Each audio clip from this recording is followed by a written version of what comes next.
बिस्मिल्लाहिर्रहमानिर्रहीम। अस्सलाम वालेकुम डियर स्टूडेंट्स। उम्मीद है खैरियत से होंगे आप लोग। तो अच्छा बेटा जी, हमारा जो आज का टॉपिक है वो है साइटोप्लाज्मिक मैट्रिक्स। अच्छा जी, साइटोप्लाज्मिक मैट्रिक्स जो है स्ट्रक्चर हमने ड्रा किया था उस दिन। साइटोप्लाज्मिक मैट्रिक्स जो हमारे पास सेल का अंदर वाला पोर्शन होता है, लेट्स सपोज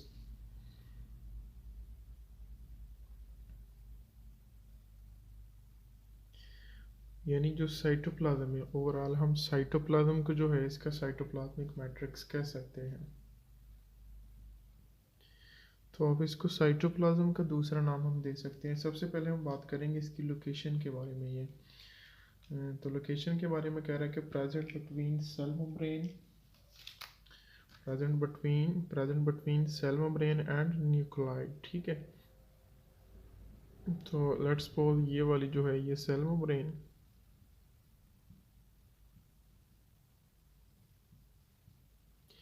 ये वाली सेल मेम्ब्रेन होगी। ठीक है, और ये अंदर इसका न्यूक्लियाइड पड़ा हुआ है।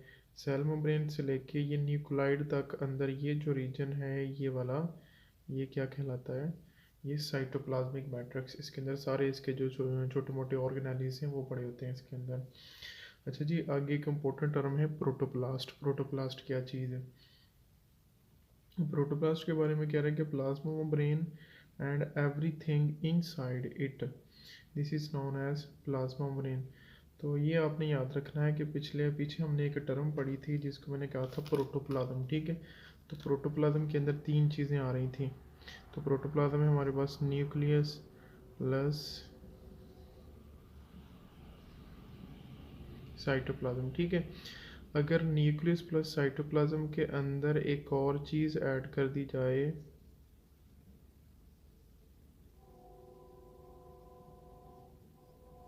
सेल मेम्ब्रेन, इन तीनों चीज़ों को कलेक्टिवली मैं एक नाम दूंगा और वो मेरे पास बन जाएगा प्रोटोप्लास्ट।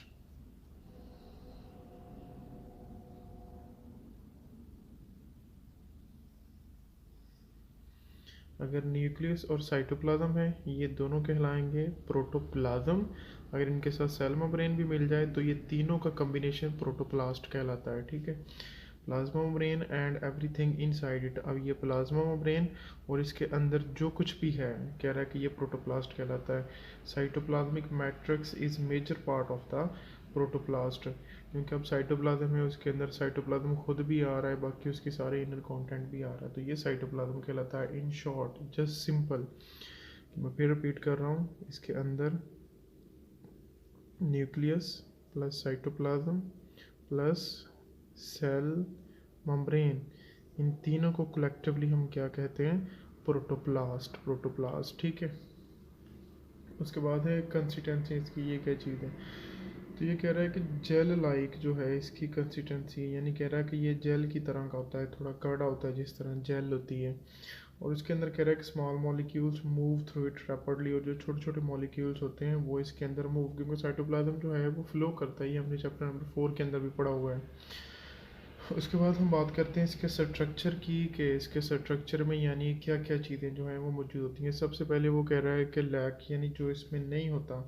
तो इसमें बेटा आपने याद रखना है कि मेम्ब्रेन बाउंड जो ऑर्गेनेलिज हैं वो इसमें नहीं पाए जाते।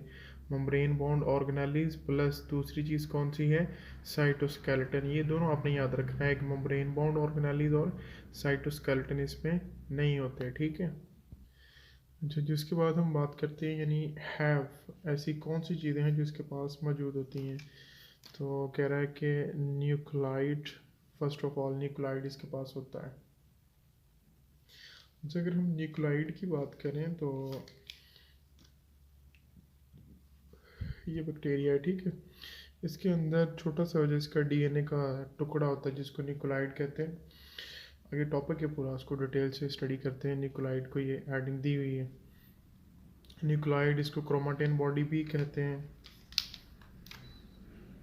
ये क्रोमाटिन बॉडी भी है, न्यूक्लियर बॉडी भी, इसके दो तीन नाम है। उसके अलावा मीजोजोम है इसके पास, ये बहुत इंपॉर्टेंट शॉर्ट क्वेश्चन, इसको भी आज के लेक्चर में स्टडी करेंगे। उसके अलावा राइबोसोम से और ग्रैनुलेज हैं। ये ऐसे कुछ स्ट्रक्चर हैं जो इसके पास मौजूद होते हैं। अगर मैं आपको इन शॉर्ट्स हैं यहाँ थोड़ा सा साइटोप्लाज्मिक मैट्रिक्स का स्ट्रक्चर ड्रा करके दिखा दूँ, अच्छा जी, तो ये एक सेल, बैक्टीरियल सेल, ये इसके अंदर इसका जो है डीएनए की तरह का न्यूक्लियोइड पड़ा हुआ है। ये इसके अंदर छोटे छोटे दानों की तरह के राइबोसोम्स हैं और ये इसकी सेल मेम्ब्रेन है, ठीक है। मीजोसोम्स क्या है, ग्रैनुलिस क्या है, ये पूरा टॉपिक है, आगे इनको डिटेल से देखते हैं। तो ये साइटोप्लाज्मिक मैट्रिक्स छोटी छोटी चीज़ें थी। अच्छा, उसके बाद हम आते हैं न्यूक्लाइड के ऊपर कि न्यूक्लाइड क्या चीज़ है। इसकी डेफिनेशन मैंने लिखी हुई है, कह रहा कि इन बैक्टीरिया सिंगल सर्कुलर, पहले नंबर पे तो कह रहा है कि बैक्टीरिया के अंदर ये सिंगल होता है, ठीक है। सर्कुलर डबल स्ट्रैंड, ठीक है, एक छोटा सा एक ही मॉलिक्यूल होता है और कह रहा है कि ये डबल होता है। डीएनए मॉलिक्यूल कह रहा है कि ये इस तरह होता है, यूँ इस तरह arranged as a irregular shape. तो जैसे ही इसने कह रहा है कि सेल के अंदर ये कैजुअली पाया जाता है, तो ये इरेगुलर शेप में पाया जाता है, यूँ इरेगुलर शेप के अंदर। इन इरेगुलर शेप्ड कह रहा है कि एरिया कार्ड न्यूक्लियोइड, और इसको हम क्या कहते हैं, न्यूक्लियोइड। एक्चुअली इसके एंड पे आ रहा है आइड, ओ आई डी, ठीक है, ओ आई डी आइड। तो जिसके एंड पे आइड आ जाए उसका मतलब होता है लाइक। तो जिस तरह जैसे अमीबॉइड एक वर्ड है,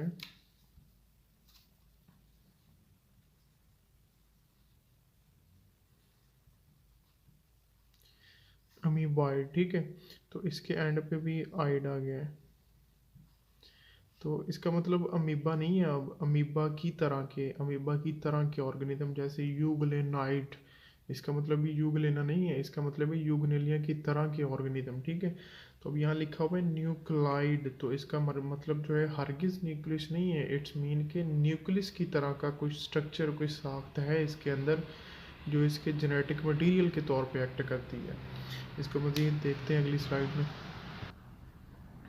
अच्छा जी, इसके बाद अगर हम बात करें लोकेशन की, न्यूक्लाइड डेफिनेशन तो आपने देख ली है न्यूक्लाइड की, कि जो बैक्टीरिया है, बैक्टीरिया के अंदर जो है वो प्रॉपर डीएनए नहीं होता। तो न्यूक्लियस, न्यूक्लियस के अंदर हमने न्यूक्लियस पढ़ा था, बाकी बहुत सारी चीज़ें पढ़ी थी, लेकिन न्यूक्लियस की तरह की एक साख्त पढ़ी है, न्यूक्लियस नहीं है, जिसको हम न्यूक्लाइड कह रहे थे। तो उसकी लोकेशन क्या है,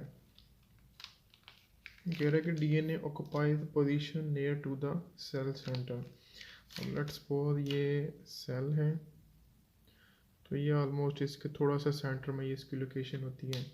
अच्छा जी, क्रोमाटिन मटेरियल, तो इसका क्रोमाटिन मटेरियल क्या है। अब बैक्टीरियल सेल कह रहा है कि बैक्टीरियल सेल्स में unlike eukaryotic cell, eukaryotic cell के बरक्स, चैप्टर 4 में हमने यूकैरियोटिक सेल पढ़ा था ना।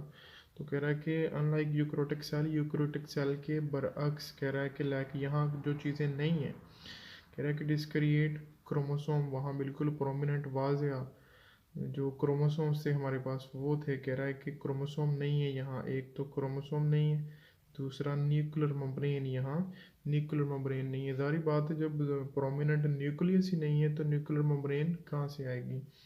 अच्छा जी, उसके बाद कह रहा है कि chromatin body is actually extremely long DNA molecule.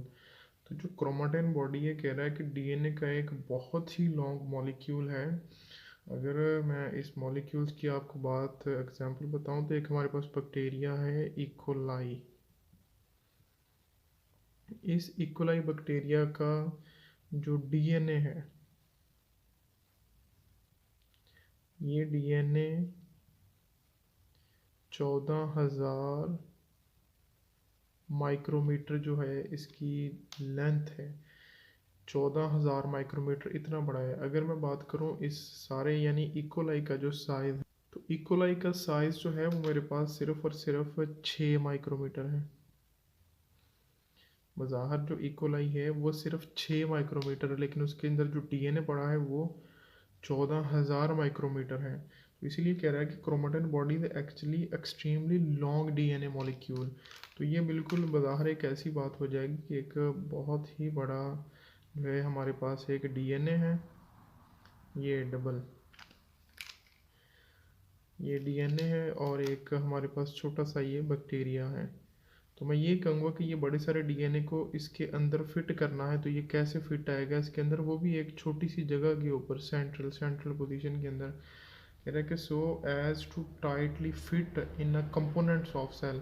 तो कह रहा है कि इसको बहुत टाइटली, इसको जब हमने किसी पैक करके किसी थोड़ी सी जगह के अंदर कन्वर्ट करना, जैसे मैंने क्रोमोसोम के अंदर कहा था बहुत लंबा क्रोमोसोम है लेकिन उसको क्वाइलिंग किया हुआ है, तो बिल्कुल इसको भी इसी तरह ये सेल है, तो सेल के अंदर इसको टाइटली यानी पैक करके रखा गया है। कह रहा है कि so as to tightly fit in component of the cell, तो सेल के कंपोनेंट के अंदर इसको टाइटली फिट करके रखा गया है। तो उसके बाद हम बात करते हैं कि ये हमारे पास हप्लाइड है। हप्लाइड का क्या मतलब है कि ओनली सिंगल क्रोमोसोम।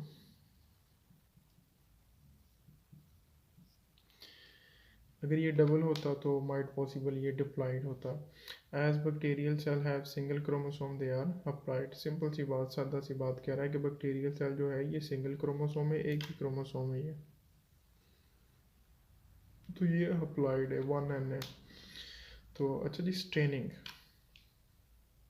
ये कल के लेक्चर में भी स्टेनिंग टेक्निक हमने पढ़ी है। चीज़ों को प्रोमिनेंट करवाने के लिए हम कलर दे देते हैं। It is visible in light microscope, तो लाइट माइक्रोस्कोप के नीचे ये विजिबल है। आफ्टर स्टेनिंग विद फ्यूलजिन स्टेन, तो ये एक स्पेशल किस्म का स्टेन है। इसके एक्चुअली न्यूक्लाइड को, इसका जो न्यूक्लियस की तरह की स्ट्रक्चर इसको प्रोमिनेंट करवा देता है। इट्स मीन के ये जो बोर्ड की सरफेस है ये वाइट है, अगर यहाँ पे मैं यूँ एक वाइट का डॉट लगा दूँ तो वो आपको प्रोमिनेंट नहीं होगा। अब मैं क्या करूँ कि यहाँ किसी डाई कलर को कुछ स्टेन यूज़ करूँ तो ये बिल्कुल ये प्रोमिनेंट हो जाता है। तो बिल्कुल इसी तरह बाहर ये ट्रांसपेरेंट सेल के अंदर पड़ा हुआ है तो हम स्टेनिंग टेक्निक यूज़ करते हैं तो ये बिल्कुल अपीयर हो जाता है। तो एग्जांपल वो भी दे रहा है कि इकोलाई जो है ये क्लोज सर्कुलर क्रोमोसोम, इसमें इसकी मेजर्स कितनी है 14,000 माइक्रोमीटर। जैसे मैंने यहाँ बात की है कि जो इकोलाई है उसके अंदर जो डीएनए है वो 14,000 माइक्रोमीटर डीएनए का साइज़ है, तो लेकिन जो सेल का ओवरऑल साइज़ कितना है वो है 6 माइक्रोमीटर सिर्फ। तो इस 6 माइक्रोमीटर के सेल के अंदर इतना बड़ा डीएनए आ जाता है, वो भी सिर्फ इसको टाइटली पैक करके। तो ये न्यूक्लियोटाइड भी आपका ख़त्म हो चुका है, छोटा सा टॉपिक था। उसके बाद आगे एक और छोटा सा टॉपिक है जो शॉर्ट क्वेश्चन के लिहाज से बड़ा इंपॉर्टेंट है, मीजोजोम। अच्छा जी, तो नेक्स्ट है हमारे पास राइबोसोम्स। राइबोसोम्स क्या चीज़ है? एक छोटा सा इसके अंदर सब यूनिट है जो कि प्रोटीन को बनाने वाली फैक्ट्री है। चैप्टर नंबर 4 के अंदर हमने पढ़ा था कि ये प्रोटीन बनाने की फैक्ट्री है। तो बैक्टीरिया के अंदर भी छोटे छोटे जो है ये राइबोसोम्स पाए जाते हैं जो कि प्रोटीन बनाते हैं इसके लिए।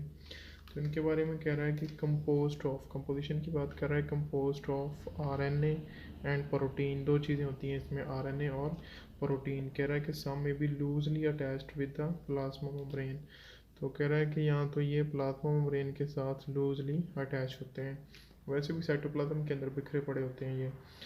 तो प्रोटीन की फैक्ट्री है, ठीक है, प्रोटीन को बनाते हैं, ये प्रोटीन बनाने की फैक्ट्री है। Thousands of ribosomes in a healthy growing cells, ठीक है। कह रहा है कि अगर बैक्टीरिया का एक हेल्दी ग्रोइंग सेल्स है तो उसके अंदर ये थाउजेंड्स ऑफ आपको राइबोसोम्स जो हैं वो मिलेंगे। उसके अलावा कह रहा है कि स्मॉलर देन यूकैरियोटिक राइबोसोम्स, तो ये जो यूकैरियोटिक राइबोसोम्स है उससे ज़रा साइज़ में ये छोटे होते हैं। तो यूकैरियोटिक राइबोसोम्स का जो साइज़ है वो आपने पढ़ा था, वो टोटल जो थे वो मिलके दोनों सब यूनिट 18 वर्ग बन रहे थे, ठीक है। लेकिन ये बैक्टीरिया के अंदर आप पिछले चैप्टर में पढ़ के आए हैं कि ये आपके पास 17 वर्ग, यानी ये यूकैरियोटिक सेल से साइज़ में छोटा स्ट्रक्चर है ये। तो ये थोड़ा सा राइबोसोम्स के बारे में। उसके बाद है हमारे पास प्लाज्मिड। प्लाज्मिड क्या चीज़ है? प्लाज्मिड के बारे में कह रहा है कि ये डबल स्ट्रैंड डीएनए मॉलिक्यूल है, ठीक है। प्लाज्मिड क्या है कि ये एक बैक्टीरियल सेल है, बैक्टीरियल सेल के अंदर ये इसका न्यूक्लाइड है। तो इसके अलावा ये एक छोटा सा जो है ये एक सर्कुलर टुकड़ा, डीएनए का टुकड़ा पाया जाता है जिसको हम क्या कहते हैं, प्लाज्मिड।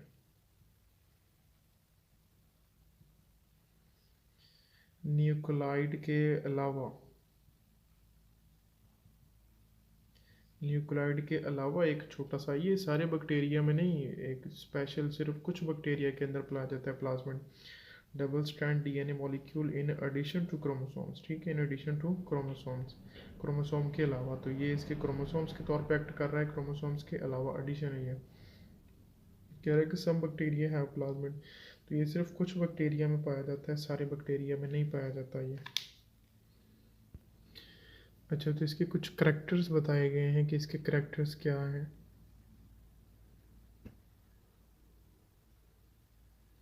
इसकी करेक्टरिस्टिक्स जो हैं, कह रहा है कि दीज आर सेल्फ रेप्लिकेटिंग। सबसे पहली बात है कि ये सेल्फ रेप्लिकेटिंग है, यानी ये खुद को दोबारा बनाने की कैपेबिलिटी रखता है, ये जो प्लाज्मिड है। तो दूसरा कह रहा है कि not involve in growth and metabolism. Growth and metabolism के लिए सिर्फ यही जो इसका जर्म है वही काम करेगा।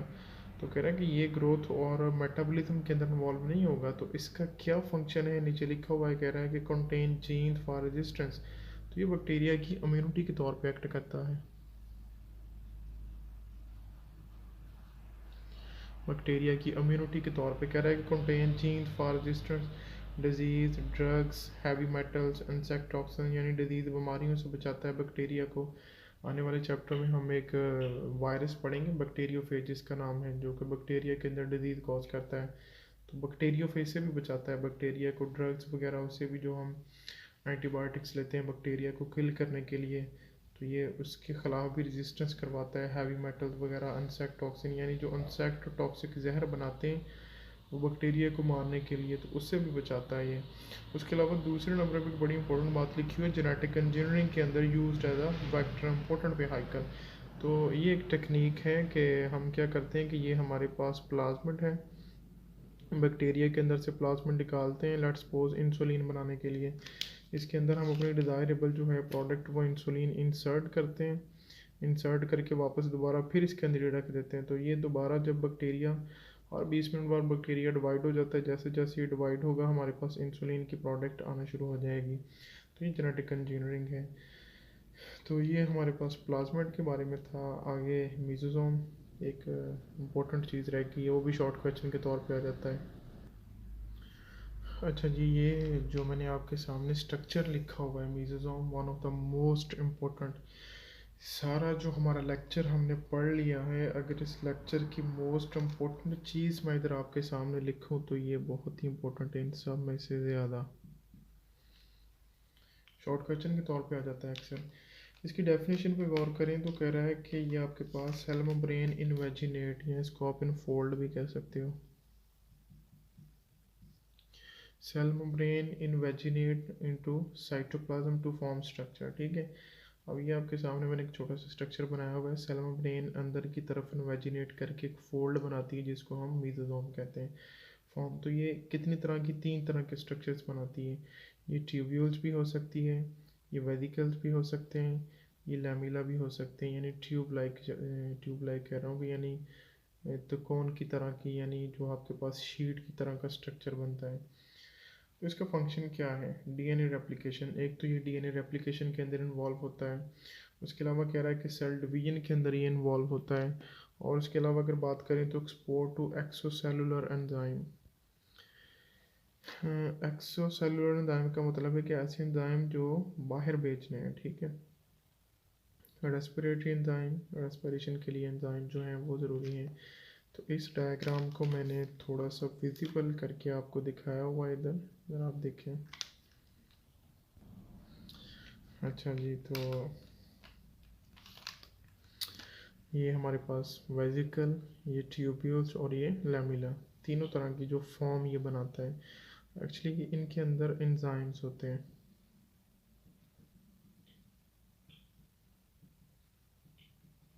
एंजाइम्स होते हैं इनके अंदर, ठीक है, डिफरेंट एक्टिविटीज़ को कंट्रोल करने के लिए। तो ये आपका लेक्चर है आज का, इसको बहुत अच्छे से तैयार कीजिएगा। इम्पोर्टेंट है सारे जितने कॉन्सेप्ट आपने पढ़े हैं, जितने आपने जो भी है पढ़ा है मटेरियल, शॉर्ट क्वेश्चन के लिहाज से, एमसीक्यूज़ के लिहाज से इम्पोर्टेंट है। इसको बहुत अच्छे से आपने तैयार करना है। थैंक यू, अल्लाह हाफिज़।